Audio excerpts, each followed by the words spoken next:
को संवार सके वो कथा हमें सुनने को मिलती है। महाराज पृथु ने भगवान की कथा श्रवण करने के लिए ब्रह्मा जी से 1000 कान मांगे।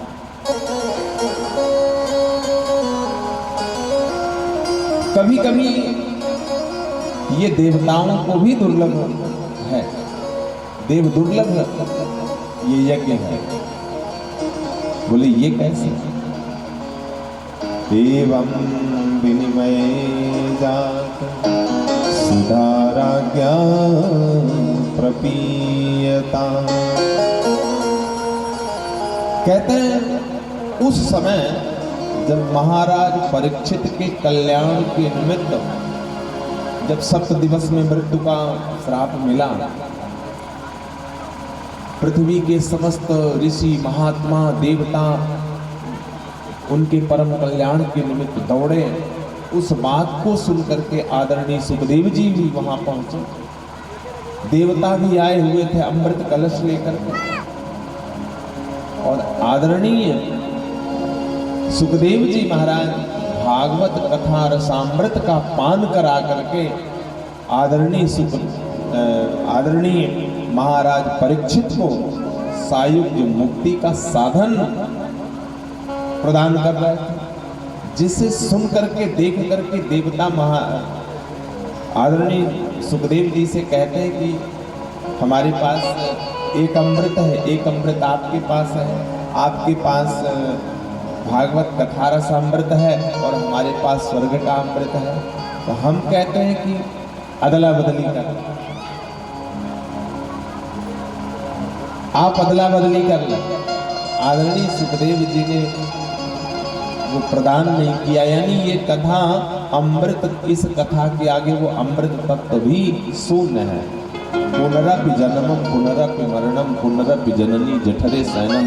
जिस अमृत का पान करने के बाद बार बार जन्म हो, वो अमृत रस तत्व किस काम का? पर जिस अमृत कथा को श्रवण करके जीव की अभिमुक्ति हो जाए, उससे उसकी तुलना इस संसार में किससे की जा सकती है? देवता जाते हैं ब्रह्मा जी से शिकायत करते हैं, ब्रह्मा जी आते हैं कि इतना मतलब इस अमृत रस के रस तत्व के आगे भागवत कथा रसामृत तत्व को ऊपर उठा दिया। आदरणीय सुखदेव जी ने देखे भजन के समय है तो एक तरफ अमृत कलश को रखते हैं, एक तरफ भागवत जी को रखते हैं। भागवत जी का पलड़ा झुक जाता है, सब विस्मित हो जाते हैं, भावचकित हो जाते हैं, सब भावचकित हो जाते हैं। यानी जिसमें भार होगा ना, भागवत का पलड़ा वही तो नीचे होगा। तो भागवत जी का पलड़ा नीचे हो गया।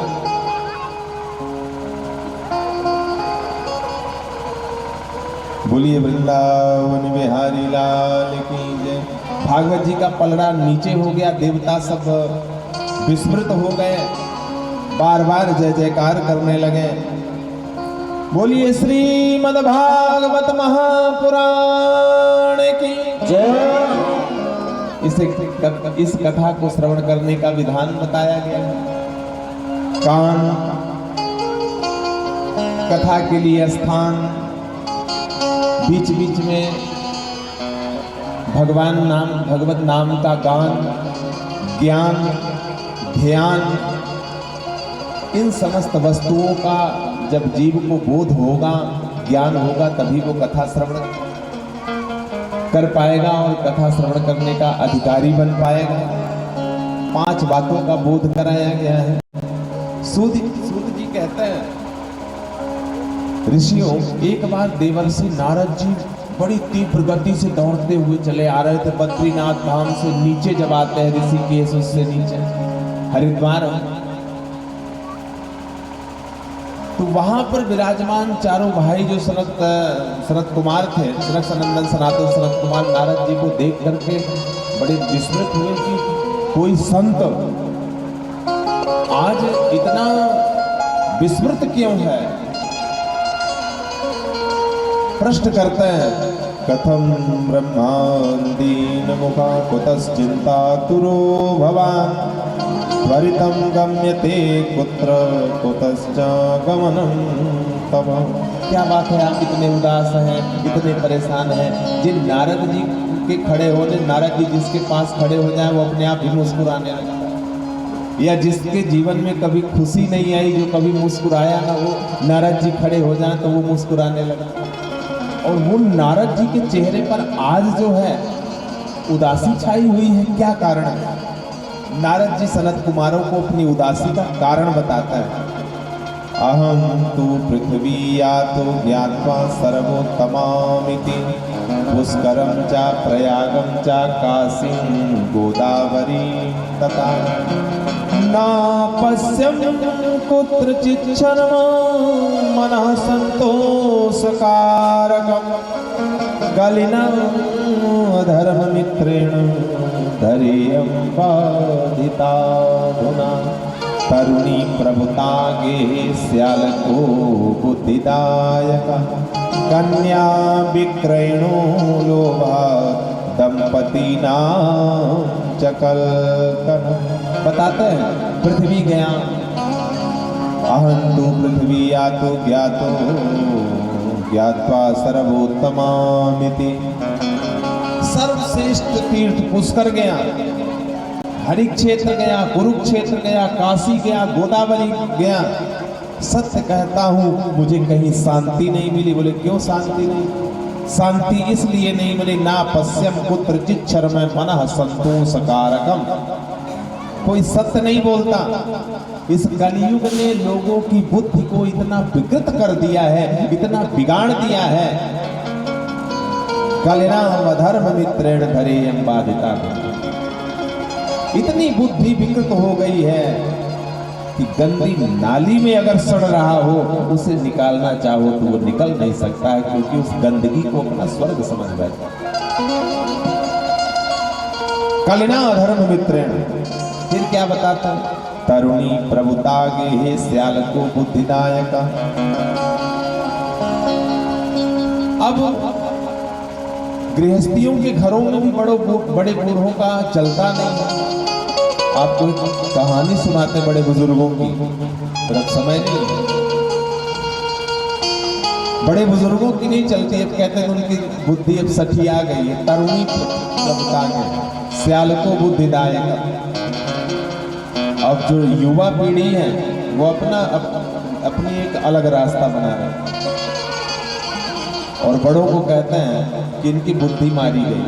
स्यालको बुद्धिदायका, स्याल को साले को कहते हैं। कलयुग में अब साला जो है वो बुद्धि प्रदाता बन गया। स्यालको बुद्धिदायका, यानी दीवार बिगाड़े आरो और घर बिगाड़े सारो। जिस घर में मायके पक्ष का हस्तक्षेप है वो घर पूरी तरह से बर्बाद है। तो ये सारी चीजें नारद जी बताते हैं। इसकी वजह से मुझे कोई कहीं संतोष नहीं हो रहा। हरिक्षेत्रम कुरुक्षेत्रम श्रीरंगम सेतुबंधन कलिना धर्म मित्रेण धैर्यं बाधिताधुना। फिर बताता है कि मैं वृंदावन गया, वृंदावन में एक कौतुक देखता हूँ। क्या कौतुक देखता है कि एक तरुणी स्त्री है और उसकी 2 बालक हैं। अच्छा, ये तरुणी कौन है? भक्ति है। वो बालक कौन है? ज्ञान और वैराग्य है। और माँ तरुणी हो और पुत्र वृद्ध हो जाए, 90 वर्ष की उम्र हो तो हो जाए पुत्रों की, और माँ तरुणी रहे तो कितना क्षोभ होता है उस माँ का कि माँ के सामने बालक बूढ़े हो जाए। तो उन दोनों पुत्रों को लेकर के वो स्त्री बिलख रही थी।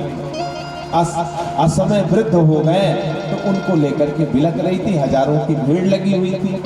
नारद जी ने सोचा ये भीड़ क्यों लगी हुई? कभी भीड़ अगर लग जाए, दूसरे की दृष्टि पड़ती तो मन करता ना एक बार थोड़ा सा चले जाए, देखें कैसी भीड़ लगी।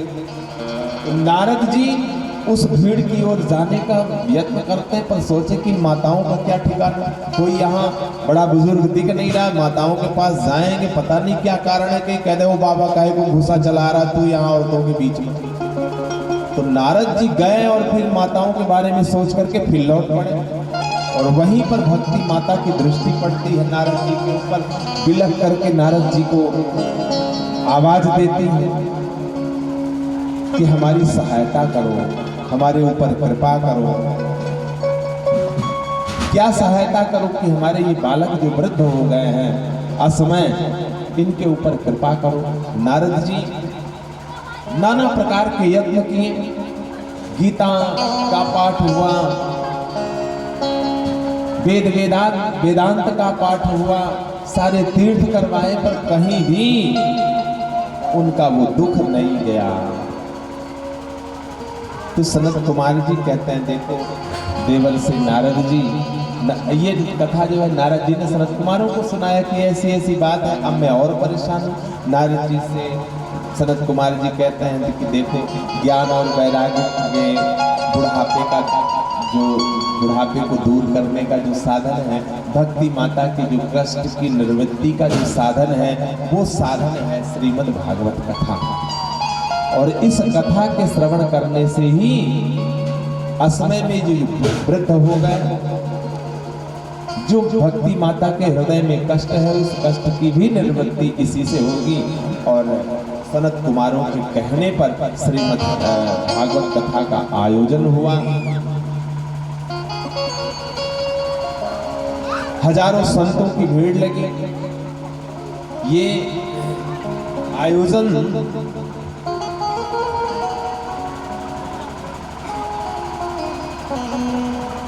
हिमालय से नीचे ऋषिकेश, हरिद्वार, हरि क्षेत्र इसी को कहते हैं, हरिद्वार में ये आयोजन हुआ। भक्ति माता ज्ञान वैराग्य अपने पुत्रों को लेकर के बैठती है। नारद जी यजमान बने हुए, सनत कुमार कथा सुना रहे हैं। मां चिंता गुरुदेवर से हर्षं चित्ते समावा। कहते हैं आप चिंता मत करो, पर देवर्षि नारद जी कहते हैं कि भागवत से क्या होगा, हम तो इतना सब कुछ कर दिए, नहीं हुआ। पर कहते हैं मां चिंता गुरुदेवर्षि, फिर भी आप चिंता मत करो, ये सब ठीक हो जाएगा। क्यों? सदा सेव्या श्रीमद् भागवती कथा, ये सेवनीय है। अब उसके लिए क्या सेवनीय है? जो इसे तमाशा बना, जो मनोरंजन की दृष्टि से इसको श्रवण करे, उसके लिए क्या है? चाहे जिंदगी सुनते रहे कथा, क्या फर्क पड़ता है? यस्या श्रवण मात्रेण हरिश्चित्तं समाश्रयेत्, यस्या श्रवण मात्रेण हरिश्चित्तं समाश्रयेत्। इसके श्रवण से जीव क्या नहीं प्राप्त कर सकता है? बता रहा है कि वेद वृक्ष है और उसका पका हुआ फल श्रीमद् भागवत कथा है। वेदमय वृक्ष का जो अमृतमय फल है, वो है श्रीमद् भागवत कथा।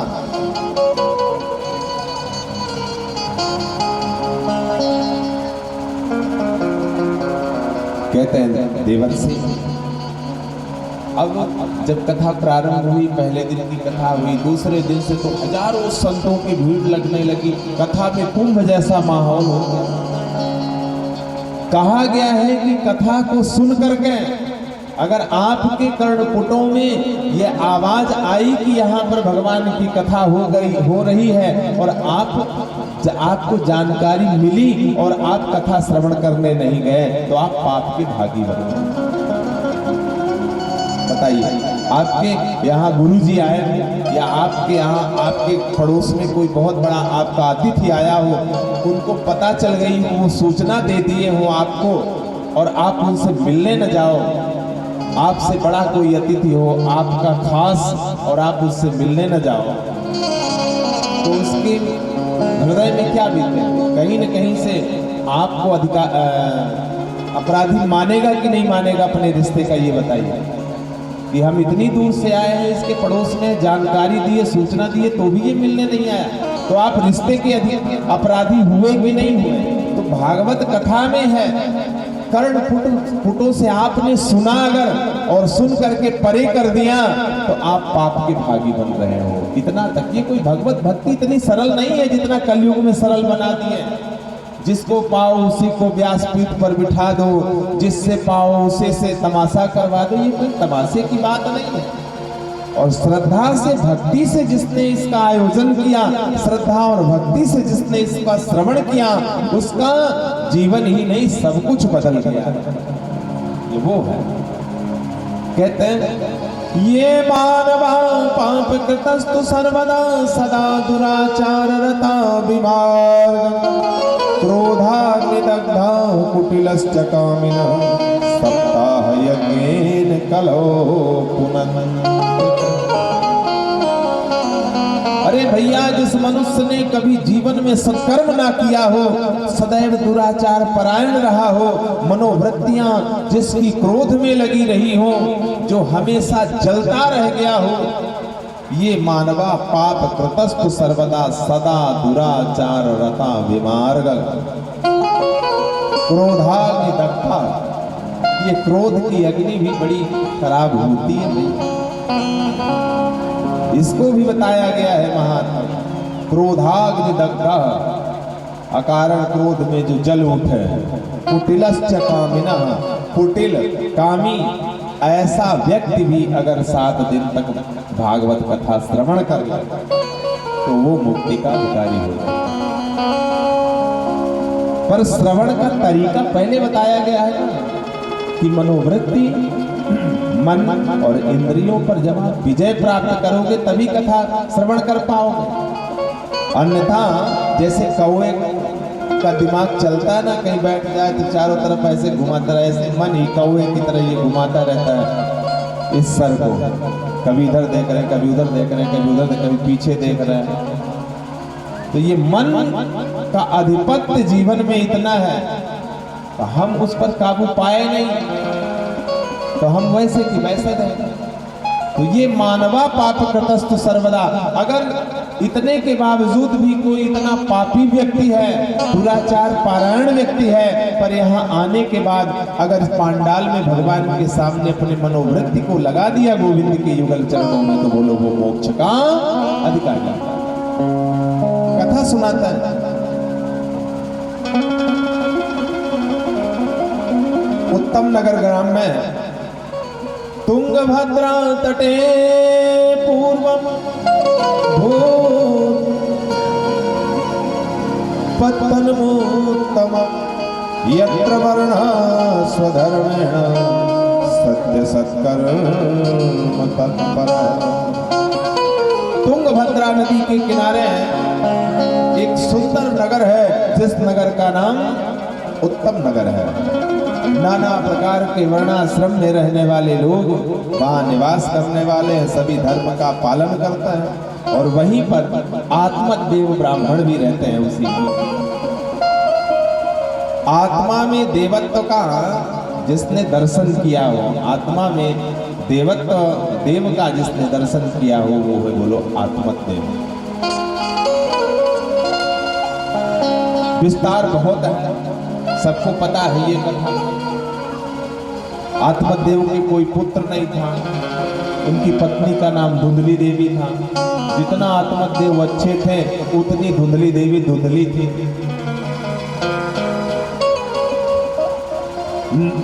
मन निर्मल था नहीं, मन में पाप था, धुंधली के अंदर दिखावा। इतना अपार संपत्ति थी, सारी दुनिया आत्मदेव को बड़ा सम्मान करती थी, बड़ा सम्मान करती थी आत्मदेव का। शाम को आत्मदेव आते हैं तो धुंधली आत्मदेव के सामने ऐसा लगता है जैसे ये सती साध्वी होकर जैसे ही चले जाते हैं तो सारे दिन मोहल्ले में तांडव मचाए जाते हैं। बस पति की दृष्टि में वो अच्छा बनना चाहती है, वो दृष्टि में कोई बेटा बेटी हुआ नहीं, घर में तुलसी माता लगाते हैं वो भी सूख जाती है, गौ माता के भी कोई संतान नहीं है, बछड़ा होता बछड़ी होती मर जाती है। अड़ोस पड़ोस में चर्चाएं होने लगी कि आत्मदेव के घर में तो ये हाल है।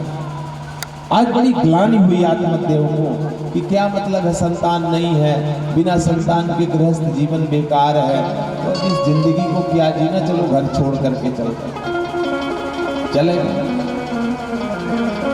पर ज्ञानी थे, देखिए ज्ञानी होना एक अलग बात है, ज्ञान पारायण हो जाना एक अलग बात है, पर ज्ञान का परिपूर्ण उपभोग उपयोग कर लेना एक अलग है, जीवन में उतारना एक अलग बात है।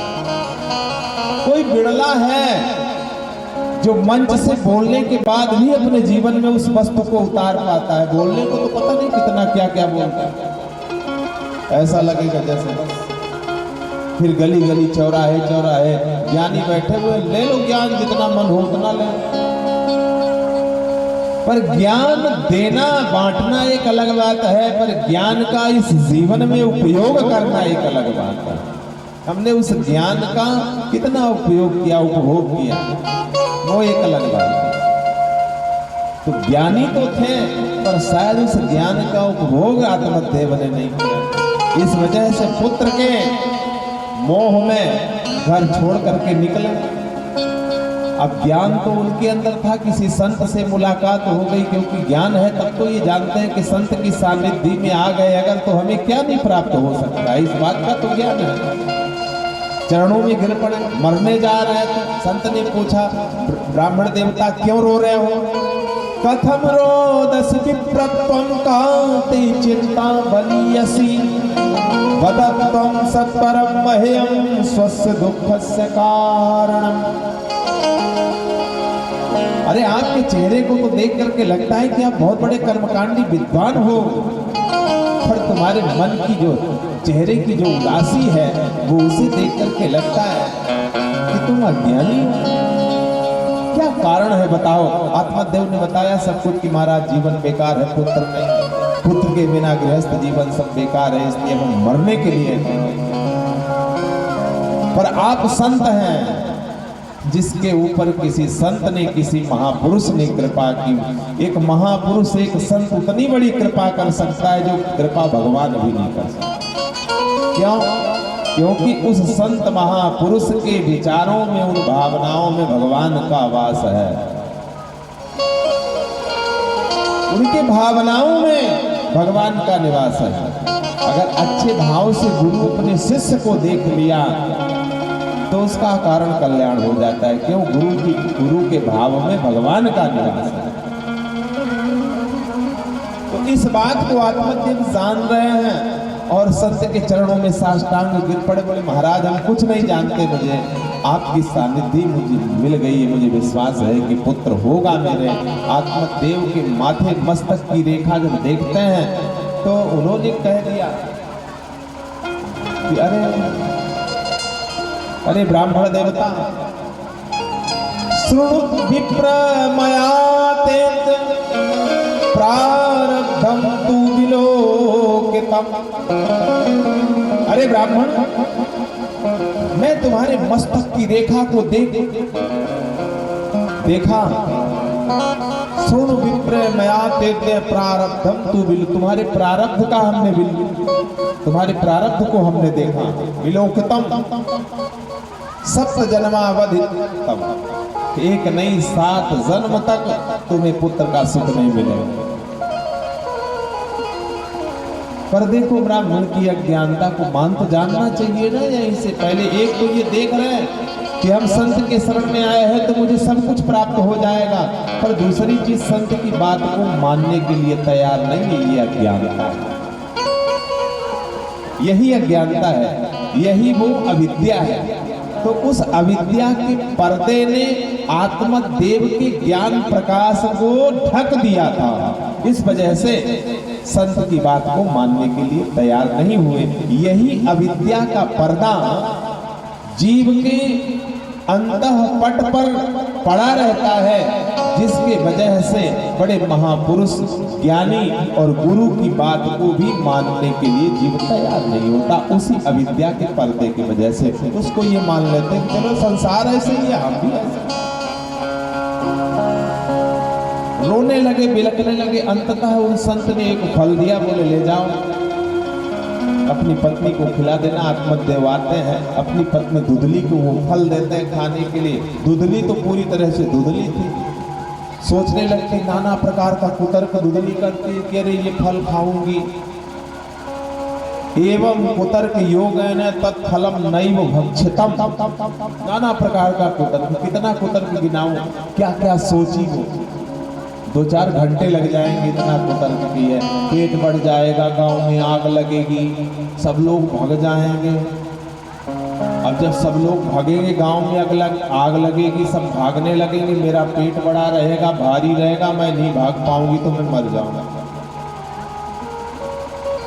इस तरह कुतर्क करती है। अच्छा, फिर कथा कहीं सुनी थी तो हमने सुना है सुखदेव जी माँ के गर्भ में 12 वर्ष तक रह गए, और कहीं मेरा बेटा भी 12 वर्ष तक रह गया। ये जो गर्भ में आएगा फल खाने तो मेरा भी जय जय श्री राधे हो जाएगा, मैं कुरूप हो जाऊंगी, मेरा रूप बदल जाएगा। फिर सोचती है कि माँ को मृत्यु तुल्य कष्ट मिलता है, जन्म बालक को जन्म देती है, तो कहीं मेरी ही मृत्यु ना हो जाए। इस तरह से वो नाना प्रकार का कुतर्क करती है, फल नहीं खाती। एवं कुतर्क योगेन तत्फलम नैव भक्षति। उसकी बहन आती है, बहन को अपना दुख सुनाती है। उसने कहा कि चलो कोई बात नहीं, ये फल गऊ को खिला दो, हम तुम्हें पुत्र दे देते हो, तुम पति से अपने कह दो। और ठीक वैसे ही करती है। धुंधली आत्मदेव जी से कहती मैंने फल खा लिया है। आत्मदेव जी को बड़ी खुशी हुई कि हमारी पत्नी गर्भवती हो गई है। 10वें महीने जैसे ही प्रसव का समय आया, उसके बेटी बहन के प्रसव हुआ, चुपके से ला करके दे गई पुत्र।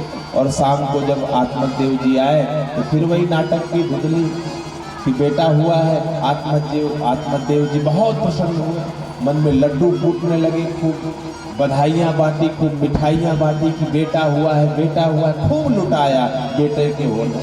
अब यही तो है मोह, बेटा हो जाए फिर सब लुटा दो, कितना कर्ज ले लो पड़ोसी से भी। अरे दुनिया में तो हमारा ऐसा होना चाहिए ना कि कम से कम रिश्तेदारी में ऐसा तो हो, समाज में तो ऐसा हो कि हमने इतना खर्च किया। हम सब कुछ कर सकते हैं पर अपने जीवन के लिए, अपने उद्धार के लिए नहीं कर सकते। सब कुछ कर सकते हैं पर अपने कल्याण के लिए हम नहीं कर सकते हैं, नहीं कर पाता। कि कहीं से अपने कल्याण का भी तो मार्ग सोचें, कभी सोचें एकांत में बैठ करके कि जहां हम रत हैं, जिसे हम अपना कह रहे हैं, इस जमीन को, इस घर को, इस जायदाद को किसने किसने नहीं अपना कहा। कितने आगे निकल गए, कितना अधिक से अधिक व्यक्ति संसार में जीता और कितना हमने जी लिया। क्या यही सुना है कि बिलक बिलक करके जीवन जियो और उसी वियोग में, उसी विलकता में कभी प्राणों का अंत हो जाए, रोगी बन जाए, बीपी के शिकार हो जाए, ब्रेन के शिकार हो, तो क्या ये बुद्धिमत्ता है? समय का चक्र है, भगवान ने समय दिया है, उस समय को स्वीकार करो। क्यों तुलना करते हो किसी के सुख से? हमारे भाग्य में जो था हमें मिल रहा है। भगवान, ये दुख सबसे बड़ा सुख तो वहां पर होना चाहिए कि ये दुख की ठोकर हमें अपने प्रियतम से मुलाकात तो करा रही है। अगर दुख नहीं होता तो हम भगवत प्राप्ति कैसे कर पाते? तो कम से कम अगर इस दुनिया आपको दुख दे रही है तो ये धर्म कहता है, ये भागवत कहती है, श्रीमद् भागवत कहती है कि अगर दुनिया से आपको दुख मिल रहा है तो आ जाओ, भगवान आपका इंतजार कर, भगवान को अपना मान लो। पर महाराज सब कुछ कर सकता हूं पर वही उतना ही भर नहीं होता, बस उतना ही नहीं होता। यही अज्ञान का पर्दा आत्मदेव के अंदर पड़ा हुआ था। बड़े खुश हुए, खूब लुटाए, पर जो भाग्य का प्रारब्ध का लेख था वो कैसे मिले? धुंधली ने बिगाड़ा पुत्र को, खूब धन कमाए हुए थे, दे रही है। पहले कंच में खेलना शुरू किया, फिर जुआ खेलने लगा, फिर शराब की आदत हुई, और पंडित जी के घर में कभी फिर बड़ी बड़ी बोतलें पड़ी रहती, फिर मांस के टुकड़े, हड्डियां मिलने लगी। अब पंडित जी को फिर, जब तक बेटा नहीं था तब तक रोए, अब बेटा होने के बाद रो रहे हैं, फिर रोते रोते घर छोड़े। अच्छा, जो फल रुदली ने खिलाया था गाय को, गोकर्ण पंडितों ज्ञानी धुंधकारी महाखला, उन गौ माता ने भी एक पुत्र को जन्म दिया था जिनका नाम गोकर्ण था। सब कुछ मानव था, कर्ण कान भर गाय के थे, इसलिए उनका नाम गोकर्ण रखा गया। पिता की इस स्थिति को देख करके गोकर्ण जी बोध करा रहे, देहे स्थिमां सरुधिरेभिमतिं त्यजत्वं जया सुदादिषु सदा ममता विमुञ्च पश्यानिशं जगदिदं क्षणभङ्गनिष्ठं वैराग्यराग्यरसिको भवभक्तिनिष्ठः वैराग्यराग्यरसिको भवभक्तिनिष्ठः। अच्छा, एक बात ये भी है कि जिंदगी भर कथा सुनते रहे तो अगर ना बदलने वाला व्यक्ति कभी बदल नहीं सकता। बदलने वाले के लिए एक शब्द, एक सत्संग ही बहुत होता है। कारण भगवान श्री राम जी ने बालिका तारा विकल देखी रघुराय, तीन ज्ञान हरि लीनी, है ना। तारा विकल होकर के रो रही है और भगवान वहां ज्ञान देने के लिए पहुंचे हैं कि नहीं पहुंचे। किसी का सुहाग उजड़ा हो और सौभाग्य उजाड़ने वाला आंखों के सामने खड़ा होकर के उसे बोध कराए कि क्यों रो रहे हैं। सौभाग्य को उजाड़ने वाला आंखों के सामने खड़ा होकर के बोध कराए कि क्यों रो रही हो, तो कोई समझने के लिए बोलो तैयार होगा। वो तो उस समय ये चाहेगा कि इसे खा जाए। भगवान पहुंचे, तारा को सिर्फ बहुत 2-3 चौपाइयों में बोध कराया। तारा विकल देखी रघुराया, दीन ज्ञान हर लीनी, छित जल पावक गगन समीरा, पंच रचित हर। क्यों रो रही हो? प्रेम आपका किससे है? शरीर से है तो शरीर बहुत कुछ बना हुआ है, इतने उपकरण हैं, ऐसे ऐसे चीजें हैं कि शरीर को उसमें डाल दो पड़ी रहेगी युगों युगों तक, बिल्कुल गलने वाली नहीं है। पर बोध हो गया, तुरंत बोध हो गया, भगवान के चरणों में लिपट गई, अपने जीवन को कृतार्थ की उस सानिध्य से। तो 2 शब्द में ही समझने वाला जिंदगी को समझ जाता है, कहने का भाव। और जिंदगी भर सुनते रह जाओ पर ना समझने वाला जिंदगी का अंत कर दे और उसके समझ में नहीं आता। तो समझ में नहीं आया आत्मदेव के भी। आज पुत्र गोकर्ण पुनः ज्ञान दे रहे हैं।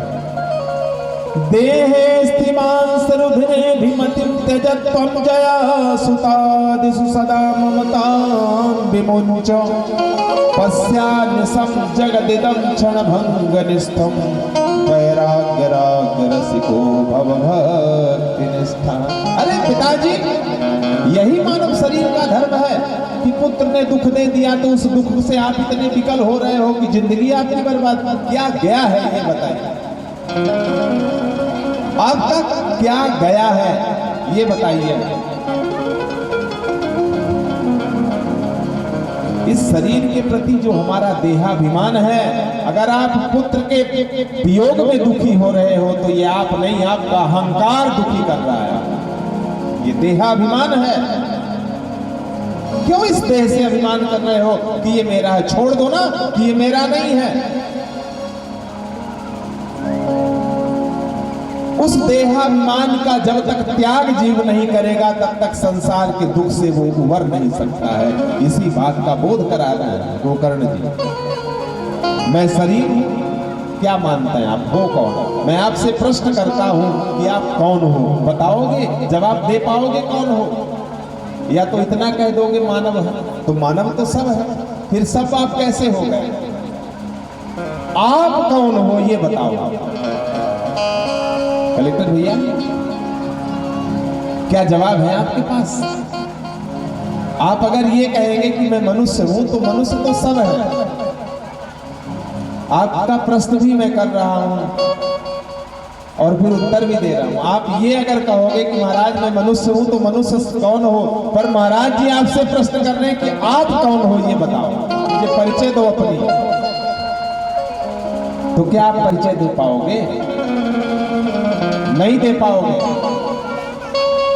आप ये हाथ हो, हाथ कटने के बाद भी जिंदा है। आप ये आंख हो, आंख फूटने के बाद भी जिंदा है। आप ये मुख हो, मुख की आकृति बिगड़ने के बाद भी जिंदा है। पैर कटने के बाद भी जिंदा है। सर फटने के बाद भी जिंदा है। शरीर का अंग प्रत्यंग कटने के बाद भी जिंदा है। तो फिर हो कौन? अब तो हार्ट का भी प्रत्यारोपण हो जाता है, अंदर के अंगों का भी प्रत्यारोपण हो जाता है। तो फिर है कौन, हो कौन? और इसी का बोध ही, इसी का ज्ञान ही जीव को जीवन का मार्ग सिखाता है। इस शरीर को पंडित जी बोलो, इस शरीर को गुरु जी बोलो, इस शरीर को महाराज जी बोलो, इस शरीर को ठाकुर जी बोलो, इस शरीर को सेठ जी बोलो, इस शरीर को साहू जी बोलो, इस शरीर को वर्मा जी बोलो, इस शरीर को शर्मा जी बोलो। इस शरीर को चला दो जितने बड़ी डोलियों से चलाना हो, पर अंतिम यात्रा तो उसी बांस की तिगड़ी में होगी। उस अंतिम यात्रा तो वहीं से करनी होगी भैया। हर कोई करेगा। एक राजा भी करता है, एक महाराजा भी करता है, एक साहू भी करता है। तो आगे चल करके जब हमें बराबर हो जाना है, तो पहले हम किस बात का अहंकार करें, ये बताओ। बोलो। किसी का बोध कराया है, आगे चल के तो बराबर है। मन फूला फूला फिरे जगत में, कैसा नाता है ये, कैसा नाता है? जिस नाते से, जिस रिश्ते से दुख मिल रहा है, वो रिश्ता कैसा है, इसी का बोध क्यों करा रहा है? ये करा रही है भागवत कथा। अरे पति चले गए, छोड़ गए, तो क्या पति के वियोग में, मैं तो देखता हूँ इन बहनों को आज 10 सालों से इतना बड़ा दुख सह करके भी कभी इन्होंने आंसू नहीं बहाया। जब आती है तो हंसती हुई मुस्कुराती हुई आती, कथा सुनती है। भला इनसे मैंने कहने का मतलब, दुख बहुत झेला है, पर कहीं न कहीं से तो बोध हुआ होगा कि हमारे भाग्य में पति का साथ इतने दिन का था। क्यों रोए? जो हमारा था ही नहीं, हमें छोड़ करके बीच में चला गया, वो हमारा हो कैसे सकता है? तो कहीं न कहीं से तो बोध हुआ होगा, तब आज इस स्थिति में भी मुस्कुरा। और यही बोध तो जीवन जीने का मार्ग सिखाता है। और फिर आज आत्मदेव को यही बोध हुआ, अरे सब बेकार है। कितना भी बड़ा आज्ञाकारी पुत्र हो, कितना भी सुख वैभव हो, पर भैया 24 घंटे कोई नहीं खड़ा रहता है। कितना भी आपने बनाया हो, आज लाखों नौकर चाकर सजे हुए हो, पर एक दिन तो ऐसा आएगा कि लाठी लग जाएगी। एक गिलास पानी मांगते मांगते, बाबू पानी दे दो, बाबू पानी दे दो, बेटा पानी दे दो, मांगते मांगते मुंह में लाठी लग जाती है, पर पानी नहीं मिल पाता है। कितनों को नहीं देखा है आपने? तो फिर किस बात का अहंकार, जब मेरी स्थिति ये होने वाली है। और इसी का बोध कराता है ये सत्संग। आत्मदेव जी को बोध हुआ, अब क्या है, चल रे हंसा अमर लोगों को, यहाँ न कोई तेरा है, जग वालों का हुआ अंधेरा, अपना हुआ सवेरा। पिताजी चले गए, अब तो धुंधकारी और फ्री हुआ, मनमानी करने लगा, मनमानी करने लगा। माँ को मार मार के पैसे लेता है, पैसे खत्म हो गए तो माँ को एक दिन ले गया, रस्सी में बांध के कुएं में डाल दिया। 4-4, 5-5 वेश्याओं को ले आया, घर का धन खत्म हो गया, चोर बन गया। अब बहुत बड़ी चोरी करने लगा। एक बार वो पकड़ा गया तो वेश्याओं ने सोचा तो हम लोग भी पकड़े जाएंगे। वेश्याओं ने सोचा भाई गणिका को तो प्रेम, गणिका का प्रेम तो धन से है, सोचा हम लोग भी पकड़े जाएंगे तो चलो निपटा देते हैं। तो गणिकाओं ने क्या किया कि जितना भी धन था उस धन को बांधा और तप्तांगार समूह से तन मुखे विचिक्षिपु हो, जलता हुआ अंगार, लकड़ी का जो वो है, बड़ी बड़ी लकड़ियां, तप्ता अंगार समूह तन मुखे विचिक्षिपु, खूब नशा कराया। अच्छा एक बात और है, कलयुग में सबसे ज्यादा जो अकाल मृत्यु है वो शराबियों की होती है। 90%। आप इतना देखते हैं ना, रोज आप पेपर देखो तो 2-4 क्षेत्रीय एक्सीडेंट अकाल मृत्यु रहते हैं, तो आप उनमें देखोगे अगर तो 90% रहता है। ड्रिंक किए, अनाप शनाप गाड़ी चलाया, ले जाके ठोक दिया। 80% ऐसी स्थिति है अकाल मृत्यु की। आप अगर जाकर के अंदर तक जाओ, एक्सीडेंट की स्थिति को देखो, वहाँ परिवार तक, गांव तक पहुँचो, 10 वो पेपर की घटनाओं को लेकर के, तो कोई एक ऐसे मिलेगा, 9 ऐसे ही मिलेंगे। जब पता करोगे तब पता चलेगा। तो ये तो जिंदगी अपनी हार चुके हैं, इनको मरा समझो। ये तो जिंदगी अपनी हार चुके हैं, इन्हें मरा समझो। क्योंकि क्या पता कब ऐसी स्थिति हो जाए। तो धुंधकारी को खूब पिला दिया। अब पिलाने के बाद चाहे जो कर लो, फिर तप्ता अंगार समूह पिला करके उन गणिकाओं ने फिर जलता हुआ अंगार धुंधकारी के मुंह पे ठोसना शुरू किया और अंगार ठूस ठूस करके अकाल मृत्यु कर दिए। फिर वहीं पर उसको गाड़ दिए उसी के घर में और चली गई। गोकर्ण जी तीर्थ यात्रा से आते अपने घर में जब गए, ध्यान साधना में बैठे, तो अकाल मृत्यु मरने वाला जो धुंधकारी है वो कहीं प्रेत बना हुआ। प्रेतों की स्थिति तो हर कोई जानता है।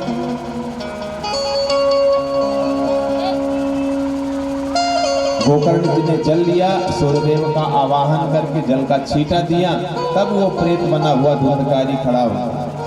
अहम भ्राता त्वदीयोऽस्मि धुंधकारीति नामतः स्वकीये नैव दोषेण महत्त्वं दासितं मया। अरे भाई गोकर्ण, हम अभागी तुम्हारे भाई, मैं हूँ अभागी तुम्हारा भाई धुंधकारी। सारी स्थिति मेरी मुक्ति करा दो भैया, मेरी मुक्ति करा दो।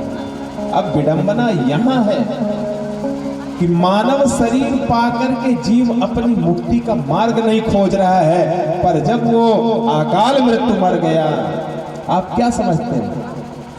ये प्रेत जो है, कहीं देवी बन रहे हैं, कहीं दुर्गा बन रहे हैं, कहीं काली बन रहे हैं। वास्तविकता ये है कि इतना बड़ा श्राप है इस प्रेत योनि में कि वो अग्नि की तरह, तप्तांगार अग्नि की तरह वो जलता रहता है प्रेत, पर अपने घर वालों से ये नहीं कह सकता। मुख से सब कुछ कहेगा, पर वो प्रेत ये नहीं कह सकता कि मेरे भैया, मेरे परिवार वालों मेरी मुक्ति करा। सबको नष्ट करेगा, सबके सामने प्रकट होगा, पर सब कुछ होगा, वो उसे श्राप है कि वो अपनी मुक्ति का साधन नहीं वो कर सकता। पर तड़पता रहता है कि मेरी मुक्ति कहीं हो, मेरी मुक्ति कहीं कोई करा दे, मेरे परिवार में, मेरे कुल में कोई ऐसा हो कि मेरी मुक्ति करा दे। और उस प्रेतात्मा की मुक्ति का साधन, सबसे बड़ा साधन ये श्रीमद् भागवत है। गोकर्ण जी ने सूर्य की आराधना की, आकाशवाणी हुई कि अगर इसकी मुक्ति का कोई मार्ग है तो वो मार्ग है श्रीमद् भागवत कथा सप्ताह वाचन का। सूर्य देव के आज्ञानुसार गोकर्ण जी ने धुंधकारी की मुक्ति के लिए श्रीमद् भागवत भक्ति ज्ञान यज्ञ का आयोजन किया। जो कथा में एक बांस लगाते हैं ना, 7 गांठ, वहीं पर उस प्रेत का आवाहन होता है। कोई भी परिवार में प्रेतात्माएं होती हैं तो उसी बांस में ब्राह्मणों के वेद मंत्र, दैवाधीनम जगत सर्वम, कितनी बड़ी शक्ति है वेद मंत्रों में। दैवाधीनम जगत सर्वम मंत्राधीनम च देवता।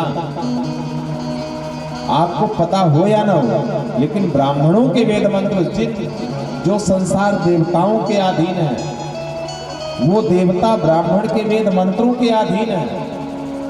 पर आपको इस बात का बोध नहीं, इसलिए ब्राह्मण इतने वेद मंत्रों से इतने उस यज्ञ में इतना योगदान करते हैं, इतने देवताओं का आवाहन करते हैं, पर आपके लिए कुछ नहीं। दैवाधीनम जगत सर्वे मंत्राधीनम च देवता। देवता ब्राह्मण के वेद मंत्रों के अधीन है। कौन से देवता? जिन देवताओं के अधीन ये सारा संसार है। ते मंत्र ब्राह्मणाधीन। वो मंत्र किसके अधीन है? वो मंत्र वैदिक ब्राह्मणों के अधीन है। तस्मात् ब्राह्मण देवता, इसलिए ब्राह्मण इस संसार में पूजा जाता है। तस्मात् ब्राह्मण देवता। तो ब्राह्मणों के वेद मंत्रों के द्वारा प्रेत का आवाहन हुआ। अच्छा, प्रेत हवा होती है ना, कभी देखते हो आप भी कहीं प्रेत स्थान में जाओ। अब कभी कभी ये वाकया हर किसी के साथ हो जाता है, हमारे साथ भी हुआ है आपके गांव में। जहां कोई न रुक रहा हो वहां पर गुरु जी को रोक दो तो भूत प्रेत अपने आप कुछ व्यवस्था करेंगे, अगर इनको रहना होगा तो, या तो भूखेंगे। तो कभी कभी करने वाले लोग तो भगवान को भी नहीं छोड़ते भैया। ये तो कलयुग है। इस तरह से आदमी को तो बात छोड़िए, यहाँ तो ये रहता है। अब तो आरती करेंगे नहीं, कलयुगी कथा सुनाते हैं, तो यहाँ तो भगवान को भी फंसा लिया। कहीं गए थे कथा करने तो कोई थे, जब कहीं वो नहीं, अरे महाराज जी आपके लिए इतना बड़ा घर पड़ा। हमने कहा चलो भैया कोई बात नहीं, ठाकुर जी को लेके चल। और सुबह जब हम पूजा वूजा करके निकले तो हमारे ये जो पंडित जी थे और संगीत वाले भैया लोग थे, वो बस स्टैंड में बस का हाथ देने के लिए खड़े, तो बिना हमारे बताए किसी ने कहा कि वो तो जा रहा। हमने कहा भाई क्या बात है, कैसे जा रहे हो? और हम भी ताजुब कर गए कि ये तैयार होकर के बस स्टैंड में खड़े हैं। ये तैयार होकर के बस स्टैंड में खड़े हैं, प्रेतों की कहानी बता रहा हूँ। हम निकले और तुरंत हमने किसी को नहीं कहा, हम उन लोगों के पास पहुंचे, दो पंडित भी थे। तो हमने कहा भैया क्या बात है? बोले महाराज हमें ऐसी कथा वथा नहीं करनी, हम चले जाएंगे, हम कल की दक्षिणा भी नहीं लेंगे और रोने लगेंगे। हमारे बाल बच्चे हैं महाराज जी, हमें ये कथा होता नहीं, आप करिए खूबा करो। हम हाथ जोड़े, बताओ तो पहले क्या बात है। फिर बहुत सारा वाकया बताए कि हम तो सो ही नहीं पाए रात भर। हमारे कोई कहता यहाँ चढ़ रहे, कोई वहाँ चढ़ रहे। हमने कहा कोई बात नहीं, एक दिन का टाइम। फिर सब कुछ हुआ। दूसरे दिन से ठाकुर जी ने जब अपनी आंख खोली तो सब जब बाहर हुए तब हमारे पंडित और ये संगीत के भाई बहन सो पाया। फिर भी इस इतनी बड़ी घटना को भी हम दबा करके रखे। आज तक कभी हमने उन लोगों से भी नहीं कहा जिसने हमारे साथ ऐसा सब कुछ किया। तो लोग तो यहाँ भगवान से भी, भगवान को भी नहीं बख्शने वाले भैया कलयुग में। पर मेरा धर्म क्या था, मैंने अपने उस धर्म का निर्वहन किया है। मैंने अपने उस धर्म का निर्वहन किया है। जहाँ हम ठहरे हुए थे उस घर में जो हमें रोका था, उसी घर वाले को मैं रोक करके आया हूँ, उनके बच्चों को उनको स्थापित करके आया हूँ कि जिसमें कहते हो इतना बड़ा तुमने हमारे साथ छल किया, तो अब तुम्हारा ये घर मंदिर की तरह है, ये हमारा धर्म है। वो तुम्हारा धर्म था, अब तुम्हारा घर ये मंदिर की तरह है, ये हमारा धर्म है। और हम उसे स्थापित करते हैं। है कहीं का वाकया मेरे साथ हुआ है ऐसा।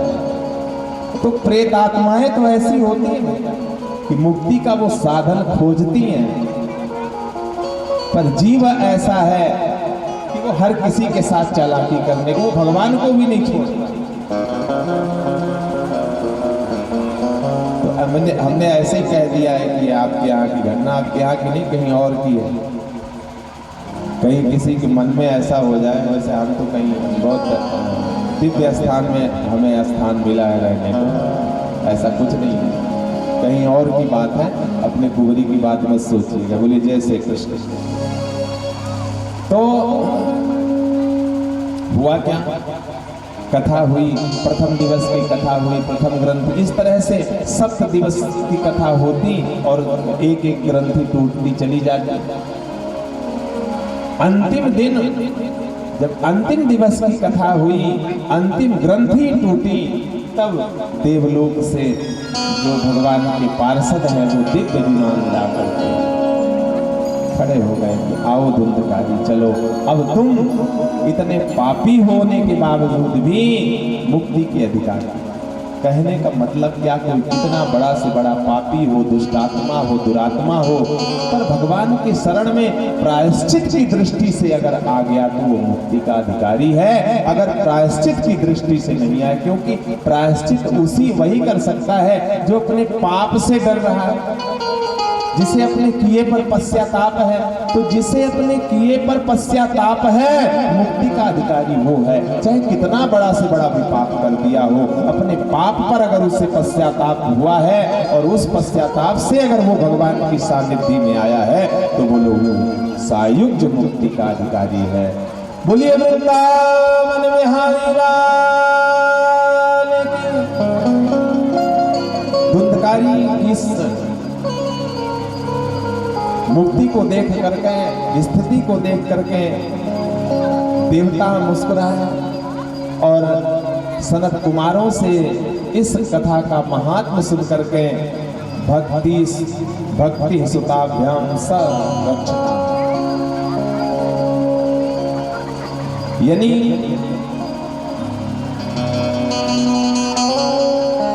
अगर आप भाव से भगवान के हो रहे हैं, तो वही आपका भाव आपके जीवन का कवच बन रहा है। सनत कुमारों से सप्त दिवस की कथा श्रवण करके भक्ति देवी प्रकट हुई, ज्ञान वैराग्य का इधर बुढ़ापा दूर हुआ। सनत कुमार जी बोले, देवी तुम आ गई, तुम इन भक्तों के हृदय में निवास करो जिनके हृदय में ठाकुर जी के लिए प्रेम है। ऐ भक्ति माता, अब आज से तुम भक्तों के हृदय में निवास करो। तब से भक्ति का निवास भक्तों के हृदय में हो गया है। बोलिए भक्ति माता की। ऐसी स्थिति देख करके देवता सब जय जयकार की ध्वनि करने लगे, संकीर्तन करने लगे। प्रहलाद